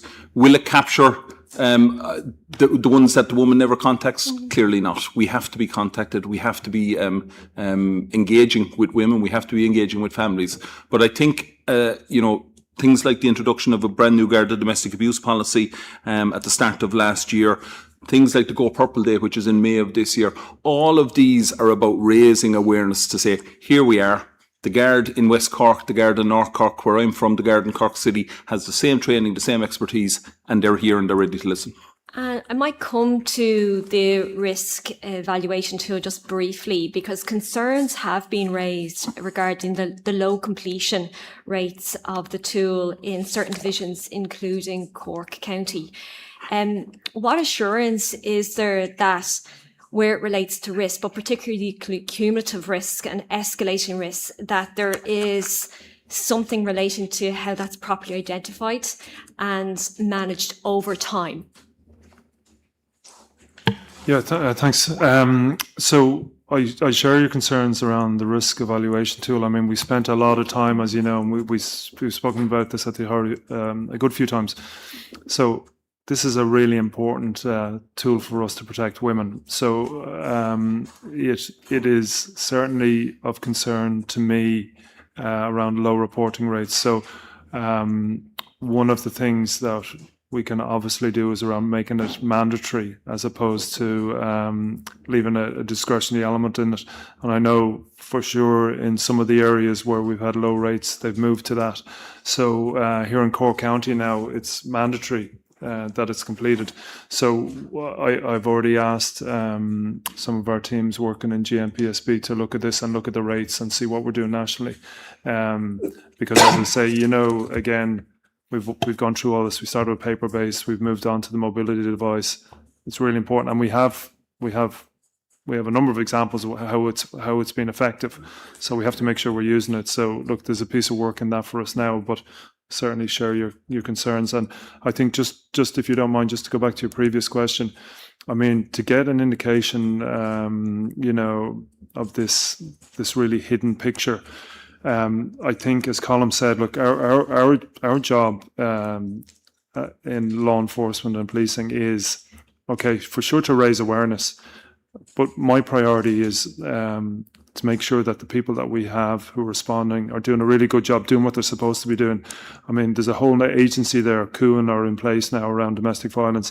So research around, okay, how bad, and we know it's bad, how bad the problem is, the rates of it, the hidden nature of it, what we can do to, bring people out of that. I certainly don't think that's a priority for our organisation. Like, I think, and look, you'll all know from everything we've spoken about here today and every other day, we have so many things that we have to do in An Garda Síochána. And around domestic violence, it's really, really important to us, absolutely. But my focus is making sure we're doing a good job, making sure we're trying to raise awareness, get victims to come forward. But all that research that's necessary around how deep a problem it is, it's really, really important that it's done. But my view is it's not a primary role for An Garda Síochána, that research piece. I think the proactiveness is agreed that it's a multidisciplinary approach that's required. But if I do think about the performance where it relates to An Garda Síochána and Cork County more specifically, we are seeing low reported per capita rates in the areas of sexual crime, and then again in the area of breaches of orders. The Garda Inspectorate report also saw amongst the lowest rates of domestic abuse detection in the county also. With that in mind, at a national and a divisional level, I suppose I'm really interested in understanding how comparatively low rates of detections, arrests or breaches, how they're ultimately identified and challenged. Yeah, and again, obviously I've spoken to Elaine and I've spoken to Chief Superintendent Sullivan about the situation in Cork County here. And obviously, and I know Vinny can maybe talk a little bit about it, what measures we're going to take around that. I think we certainly look at a number of metrics and KPIs around domestic violence, particularly. I mean, a lot of our focus has been around callbacks. That's where a lot of our focus is around. So again, look, I welcome, the authority highlighting this to us, and I welcome some of the things that you brought to the fore here in Cork County. So for me, it's certainly something that I'll be talking to Colm's replacement, the new head of GNPSB, around that consistency. And I think for us, we obviously shouldn't be dependent on you to tell us that. With all due respect to the authority, I mean, we should obviously identify some of those trends ourselves. So it's certainly something that I'll be talking to Angela Willis, the head of OSC, and the new chief there around, if we have outliers. I mean, if we have outliers, we obviously should have red flags around what's going on. But I might just ask Vincent just to talk about the situation in Cork County. Thanks. Thanks, Commissioner. Yeah, so I suppose this is something, coming out of the Garda Síochána Inspector's report that came out in February of last year, and what you have referred to. And I suppose using those metrics, we've been monitoring that, and we have improved our performance and we have risen. But however, we still have a lot of work to do, as we discussed yesterday. Our callback completion rates are high and are good, but I suppose that's only part of it. I suppose the domestic abuse or the domestic violence policy has helped as well in relation to getting our systems and our structures in place with our divisional liaison inspectors. We have one in each functional area. Given the geography, and they also have sergeants as well in relation to domestic violence. But I suppose it's reaching out with our, with the multidisciplinary approach and other agencies that can help us with this to try and find victims of domestic violence in rural Ireland is key to it as well. And just on that, Chief, you've identified your expectation Yes. in mapping and identifying those KPIs and looking at those matrix. But how is that gap closed ultimately in terms of the frontline policing response? And is there any interventions that you can speak to that have targeted how Guards members do the actual work and how that's experienced from the victim perspective?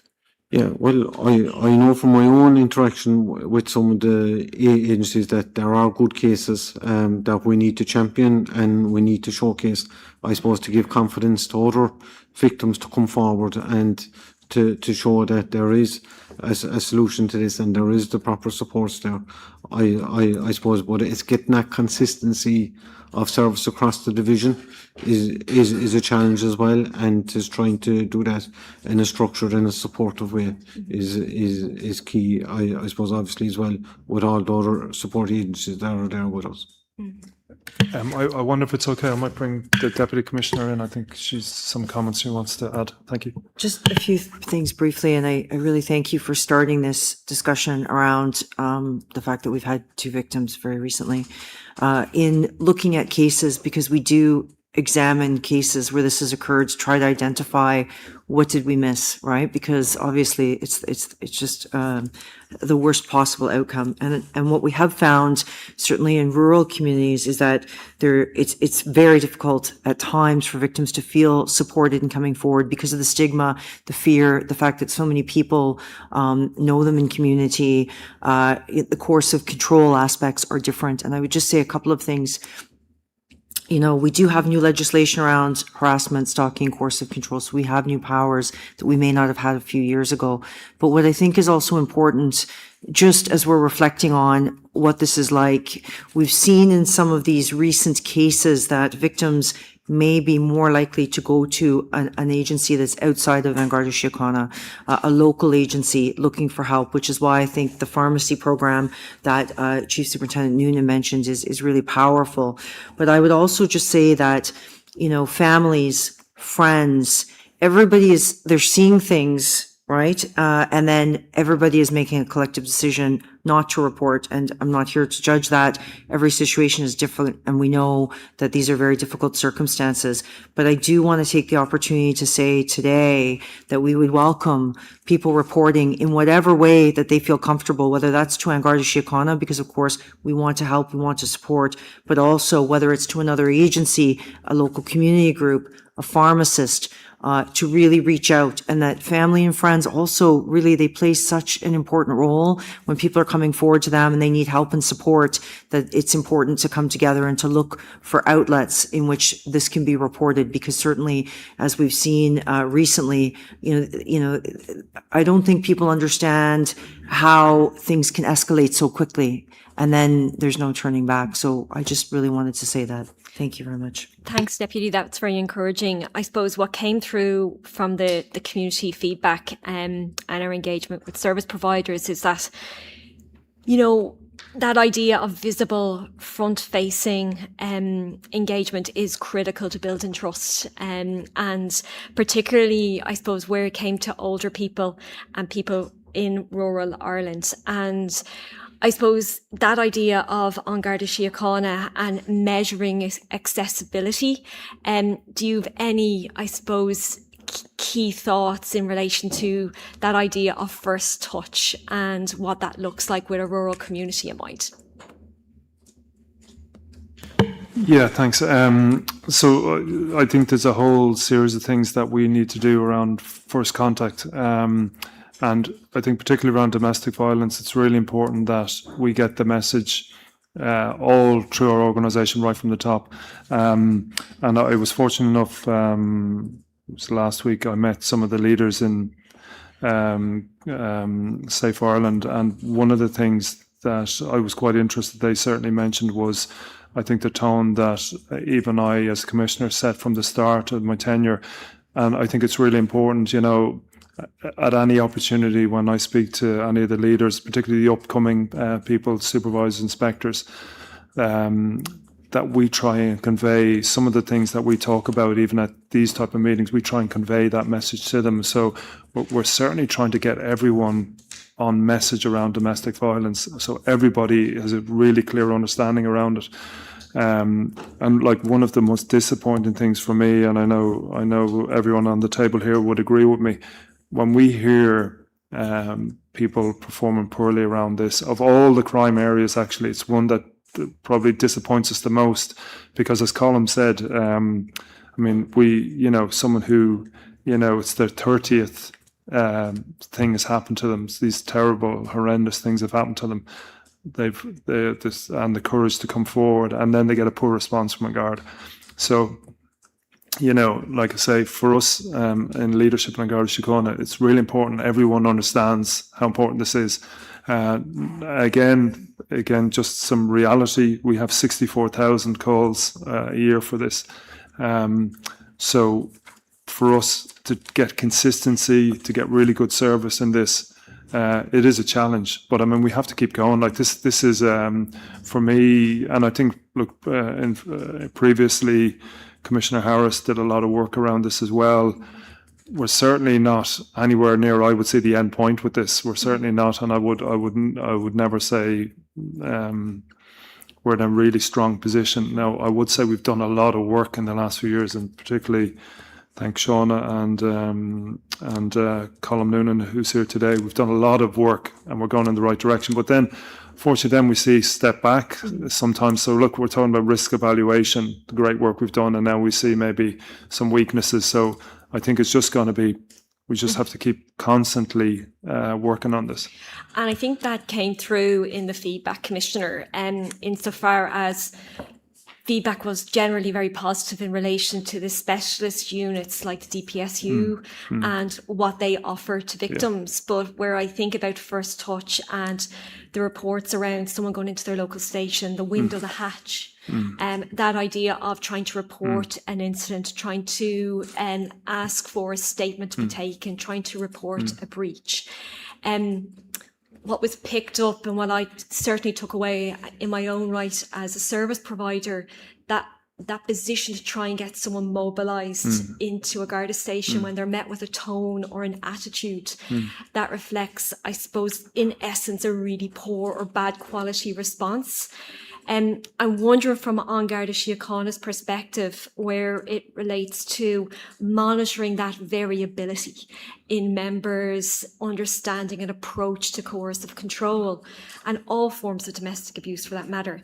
How do you get to that? How do you respond to that? Yeah, well, look, I think the most important thing is, and I certainly said to the people from Safe Ireland when I met them, because they told me some similar things as you said, I certainly said, we need to know about them. So I think that's the first thing, like the management need to know about them. Now, look, it's difficult enough someone has to come forward to come to the guards and they've an issue with domestic violence. I mean, that's hugely difficult for them to do. And then to ask them, not only that, then you have to go and complain about the guard. So, I mean, I absolutely understand how difficult that is, but we need to know about them. So, like I've said to the NGOs, either you ask the person to come forward to us, to come forward to a manager, to write into the like of Vincent here, tell them what happened, or through your NGO, through your, someone in your local area. I mean, there's so many fantastic organisations all over the country. So to go to them and tell them this is what's happened to me, because, like I said, we need to know about it. And of course, if anyone in management in the local area, superintendents or chief superintendents, if they hear about this poor service, of course they'll correct it. They'll make sure someone meets the victim, deals with them properly, and then we'll deal with the guard. And I mean, deal with the guard as in, obviously.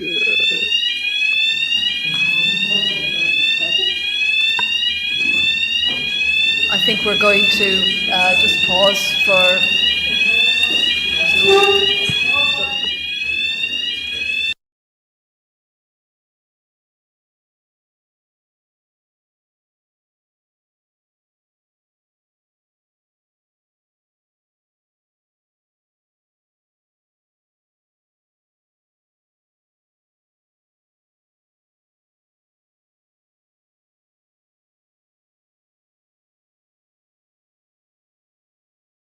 As I was saying, like it's important that we get to know about them, and then we obviously help the victim out, and we deal with the guard, as in we correct the guard's behaviour, and there's a whole series of ways of doing that. And the other thing, as Sean has just mentioned to me, we have superintendents, and their job is in every single division. It's performance assurance. That's their job.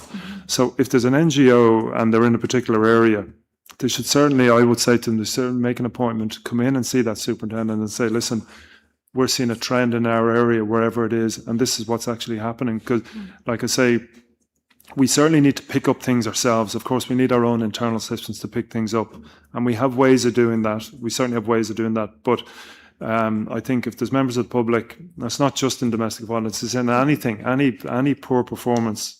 Like, we in management need to have to know about it so we can do something about it. So I'd certainly say to anyone who's watching this today, if you're not happy with the performance of the guards, I mean, there's a number of routes you can go. You can go to FISRA, who's the police ombudsman. They will do it independently. But even besides that, if you correspond or you look to meet a local superintendent or chief superintendent, we always want to know about that type of stuff. And there's nothing to be afraid of coming forward. You know, like I say, for us, it's really important that we get to know about those things so we can deal with them.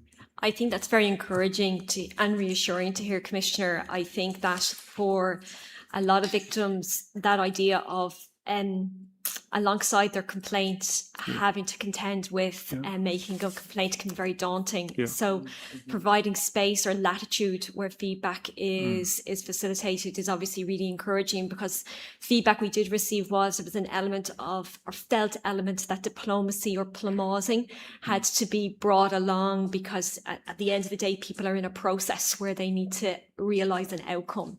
So to have that reassurance from you is really good. To what extent do you think, though, that idea of systematic or cultural issues exists rather than that idea of isolated or individual performance? Yeah, look. I think it would be improper for me to say that. Look, our culture is absolutely fantastic. Every aspect of it is.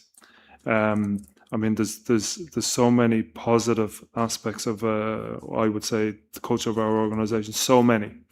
However, we do have weaknesses in certain areas, and one of the areas is around domestic violence. We certainly have weaknesses around that, and I would categorise it as a combination of both. Actually, I think we've got pockets, and then we have some cultural issues. So pockets of bad behaviour and then some cultural issues. But I certainly wouldn't characterise it as deeply ingrained or organisationally wide. I certainly wouldn't do that.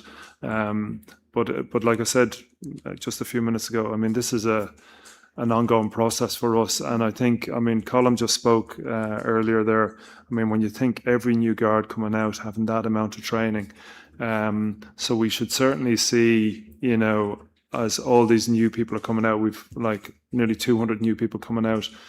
So just tomorrow, they know all about domestic violence. They know more about it than the senior guys who are out there, who are actually even out there working. I mean, they've got such immersive training, really good training, they've really good understanding around it. So I definitely think that's one of the things that should improve things for us, obviously, over a number of years. And then obviously we get, at management level, we get made aware of anything. We try and correct it as we go along. But like culturally, I mean, we've done so much internally to try and speak about the problem, speak about the importance of dealing with it. I mean, all our internal mechanisms, our communications, right from myself, right down to everyone across the table here, even our screensavers on our computers speak about it, our regular, our internal intranet, regular articles about it. You know, we've done so much around, obviously, the training, the seminars, the dedicated officers, the specialist units. So we have done so much around it. But again, you know, like I say, we're no different to a lot of elements of society. You know, there's elements of culture that still aren't where they need to be, you know. So that's what I would say. And if I was to just pick up on that idea of the pro-arrest position that An Garda Síochána have, some of the feedback we received in relation to breaches of orders centred around that felt sense of a sort of triaging that was taking place, that where breaches were perceived as being soft, or as some providers use it, on the micro end of the scale, that there was the intention to not pursue that on the part of An Garda Síochána. How do you ensure consistent management in relation to the enforcement of breaches across all divisions? Yeah, so it's actually timely you asked me that, because I was, before I came to the authority meeting here, I was in Midleton Garda Station, and one of the offices I visited was the the office where the people dealing with PAF work. So that's our performance accountability framework. And I met 2 fantastic members of Garda staff there, but they were actually going through the incidents for the previous 24 hours. And I actually spoke to them around domestic violence and orders. I actually asked them the specific question, and spoke to a really experienced lady there. And she told me one of the first things, I go down through it and I look for an arrest. And there's no arrest made. I flag that straight away. And she puts it on a critical incident report. It can't come off the report until it's dealt with. This is all automated. And the meeting then, the PAF meeting that's held then that day or tomorrow morning with the superintendent or an inspector, they have it there to deal with. So she says, and I specifically asked her around that, and she said, if there's no arrest, it's absolute red flag. And so if there's no arrest, she immediately seeks a report as well on it to say, okay, what has happened? Why is there no arrest? And then it comes up at the management meeting. So there's a couple of layers in that should deal with it. But look, I think to go back to the scenario you've said there, that's not our policy. Our policy is if there's a breach, we arrest.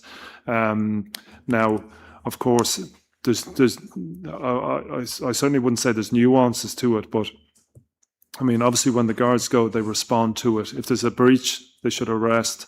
And, you know, if there's not a breach, they won't arrest. And, you know, sometimes there can be a disagreement whether it's a breach or not. But, I mean, we have to be on legally strong ground if we're arresting someone, and we have to be sure, the guard has to be sure he's legally strong, it's going to get through court, it's going to be okay. But no, like, I just certainly want to reassure anyone who's watching today, there's a breach of an order and the guards come, it's not an optional, it's not a la carte. I mean, the guards should make an arrest, and the PAF system that we have in place should ensure consistency around it. And just conscious of time, my last question, I suppose you've mentioned there the probationers and new people coming out attested from the Garda College and having all that training behind them. And one part that worries me, because while they might have access to the training from a course-based perspective, there is also that exposure to real life or lived experience that will challenge them in a very different or very unique way. And you mentioned there the nuance that sits beside it and alongside it. Something that came through from the community engagement was really that opportunity to better utilise the expertise perhaps that specialist providers have in the area of domestic abuse.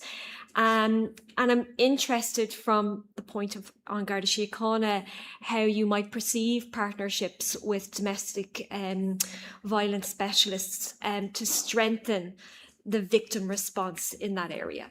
Yeah, and look, you make good points there. Like, I think the training that we have put in place has been informed by lots and lots of interaction with specialists in the area outside in Garda Síochána, and I know the issue around more access to students in the college from NGOs and external agencies is one that we have spoken about on many occasions, actually. But I might just ask Colm just to address that, because I know it's one that Colm dealt with in his previous role. Yeah, so just thanks, Commissioner. The first point of that, the student probationer training, actually part of that on phase 1, stage 2 is when they're attached to operational Garda stations, where they've had the opportunity to attend domestic abuse incidents. So they have specific what's called problem-based learning arising from that, and that's a scenario-based learning using the experience they've gathered in their very early days attached to operational Garda stations, and they're asked to put that into practice. So it's not just the theoretical, it's not just the law as it used to be. I think the specialist providers, we already do partner with a number of specialist partners or specialist groups. I mentioned High Risk Support Programme, I mentioned the Safe Pharmacy, the Go Purple Day, which emanated from community policing in Navan, is now a national awareness day for domestic abuse. So I think on Garda Síochána and particularly the Garda National Protective Services Bureau work hand in hand. I know, because I was there for 4 years, with multiple support groups. We work hand in hand with CUN, the national agency. We work hand in hand with the department. So there is this constant over and back communication on how we can do things better. And I think that is the only way we will make, to achieve what you addressed, that cultural, to shift that cultural bias, to move away from a societal view that domestic abuse was behind closed doors. And it's totally unacceptable now. So our guards need to understand that. And the Commissioner referenced that this tone, the behaviour when a guard arrives at a domestic abuse call, that can only be changed by training, briefings, awareness, and it's not just our student probationers. I mentioned the one-day seminars, but there is continuous professional development. The Garda National Protective Services Bureau have part of the direct input into the core programme for the continuous professional development course. And finally, the DPSUs, as we're aware, they will step in and will take on the highest level of coercive control investigations. They have a bespoke one-week training course, and I know because I've spoken on it many times, it's specifically targeted at how do we support, address and investigate the highest risk of domestic abuse and sexual abuse. I think unfortunately I've run out of time. Thank you, Emma. So before we met here today, Commissioner, as you know, we've had a number of conversations with you and Chief Superintendent O'Sullivan and his team around the issues that Emma has mentioned, and we want to sincerely thank you for that engagement. And I know how disappointed you would be about some of the issues that have been raised, and at the outset of your appointment as Commissioner, you identified domestic violence as one of your key priorities. And I know how committed you and your team are to these issues, and with some of the issues that Emma mentioned around the first touch at the front desk and the hatch, and the issues around breaches that Emma has identified. And it is reassuring that there is an openness by you and your team to hear difficult things that we heard and that we've shared with you, and we appreciate how much you've taken those on board and that commitment to following up on those with the Garda Protective Service Bureau that Colin previously headed. And I know this is a beginning of a conversation, and we'll follow up again with you. And I also know, Commissioner, that coming away from today, that you would very much wish to encourage women and men who have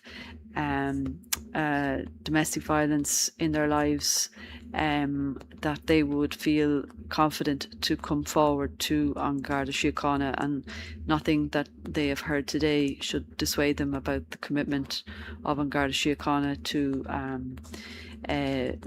investigate those issues. So just to conclude, I want to thank the staff here at the My